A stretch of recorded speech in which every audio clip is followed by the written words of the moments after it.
My Crypto Radio News.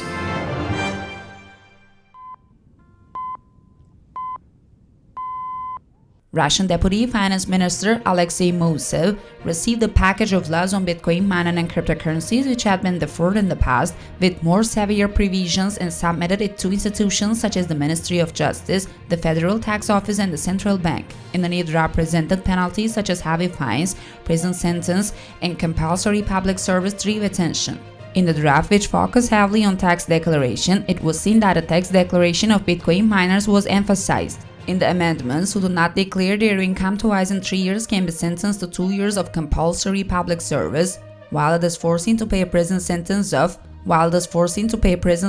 of up to 2 years and fine at 300,000 rubles if the amount that they do not declare exceeds 50 million rubles. In addition, the proposal also included the proposal for Bitcoin miners to sell their results only on approved exchange or in the planned public cryptocurrency exchange, which Russia has recently discussed. The draft, which contains various articles on the regulation of cryptocurrency exchanges, proposed a fine of up to 1 million rubles and a mandatory civil service penalty of up to 5 years for those who do not comply with the relevant provisions. On the other hand, the Russian Crypto Industry and Blockchain Association sent a letter of objection on the Finance Minister Anton Siliano about the draft laws, stating that the laws need clarity and seem to worry crypto money actors in their current form. The association also requested that its representatives take part in the studies to assist in the completion of the draft law and examine the studies.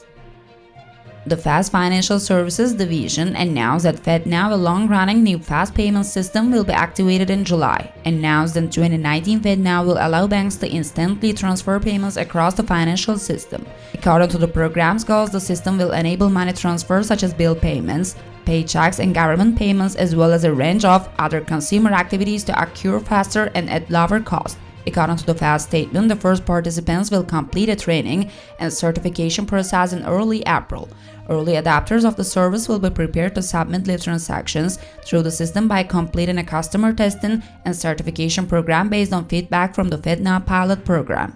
According to the central bank, the FedNow service will enable financial institutions to perform payment transactions every day and hour of the year instead of being limited to banking hours.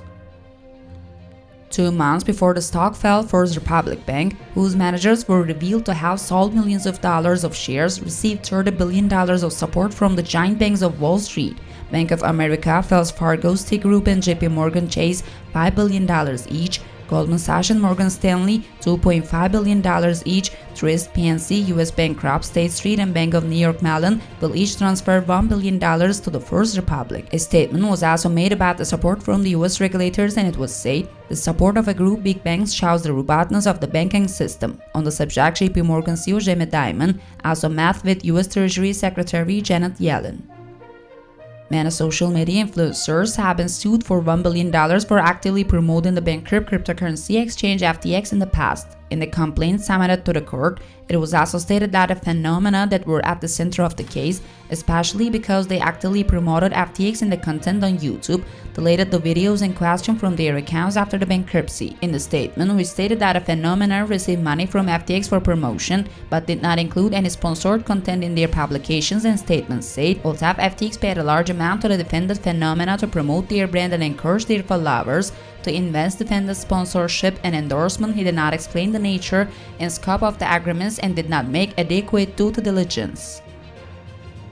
Ethereum developers have announced that the highly anticipated Shanghai update will be active on the mainnet on April 12 if there are no technical glitches. The developers declared that they are planning April 12 for this update. Although temporal deviations may occur during such critical updates, the Ethereum team has not delayed any of these recent upgrades and successfully completed on the predetermined date. With the Shanghai update, Stake Ether for the proof-of-stake mechanism is planned to the withdrawals by users. These locked Ethers are currently not allowed to be transferred. Prepared by my Crypto Radio News Center, we have transferred the news. Happy day, everyone.